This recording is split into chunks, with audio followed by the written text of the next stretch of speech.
That's how I initially came over to Keller Williams commercial before it was a Keller Williams commercials. He recruited me over here and we started slinging deals. And it took me all of 2 months to understand that I do not want to be a developer because of the headaches, the risk that they take. I mean, every time you pass an empty field on a street and you say, hey, that'd be a great spot for a convenience store. That'd be a great spot for a retail center. I get this all the time. You look at a piece of dirt and you just look at it superficially, what's on top. And you see that it's flat, it's a nice square. And then some people will say, well, that's a great spot for this.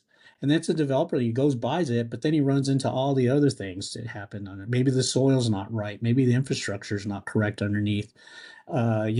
Simple fact, the neighbor behind you, and I've had deals get killed because the neighbor behind you doesn't want a zoning change, right? And that neighbor has influence or pull over the city council person who has the final decision on whether or not this zoning gets changed or not.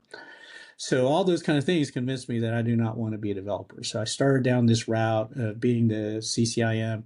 I had to do the 20. I think you got to get 20 deals before you can sit for the test. So I rapidly took all the classes, which was probably a mistake.